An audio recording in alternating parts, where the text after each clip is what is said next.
The Dark Mage reels in shock, realizing a catastrophic amount of his precious mana has just been completely obliterated. But this devastating loss only hardens his resolve, confirming his dark conviction that this path was always his destiny. He then makes a chilling vow to return when Lucian is happiest and mercilessly tear his entire world apart. This green-haired traitor then reveals he even tampered with the magic tower, ensuring no one would ever notice. For the Dark Mage, this betrayal is utterly unforgivable.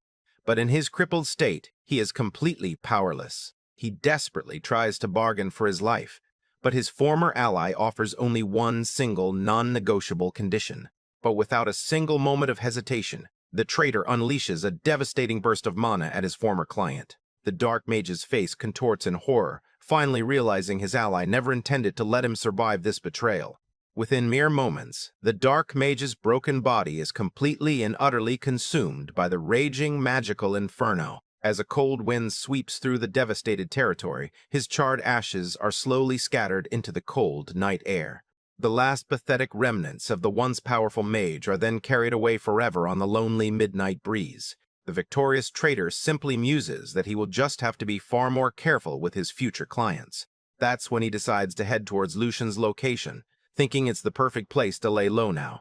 Sometime later, Lucian calmly spots a deer grazing peacefully nearby and slowly begins to focus on his intended target. He coolly aims the lethal arrow straight for the deer's vitals before releasing the string with deadly precision. Lucian silently lowers his gaze to his own palm, his mind now racing as he reflects on his father's words. That's when the powerful Duke of House Valdec looks upon his son with an unexpectedly cold and serious expression. He admits that if Lucian had not taken action, a great deal more of their own blood would have been spilled.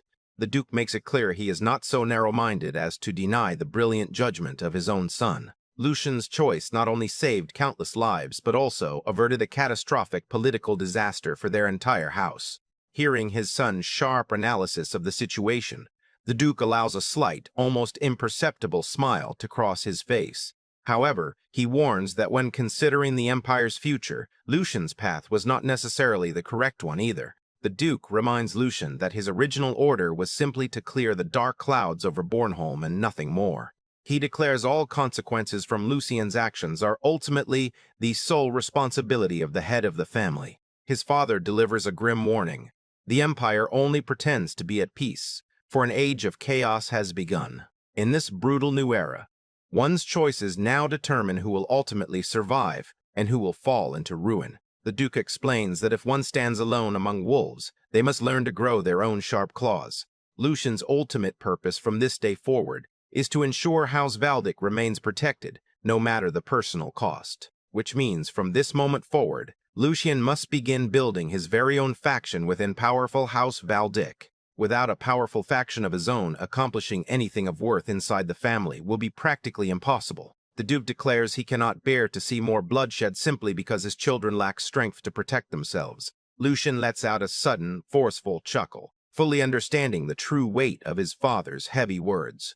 Moving to the final matter, his father commends Lucian for his exemplary and distinguished service during the Bornholm incident. As a reward, he grants Lucian the right to recruit his own subordinates, even from other family factions. But his father warns that recruiting a man like Raymon requires an offer truly worthy of his legendary abilities. Lucian is absolutely floored by this, as recruiting the legendary Raymon has always been considered an impossible task. Raymon is a generational talent, possessing both extraordinary skill and the true instincts of a masterclass battlefield warrior. He needed to offer something truly extraordinary, a treasure whose value would make even Raymon bow his head in loyalty. With a daring new plan forming in his mind, he steps before his father, bowing with unwavering respect.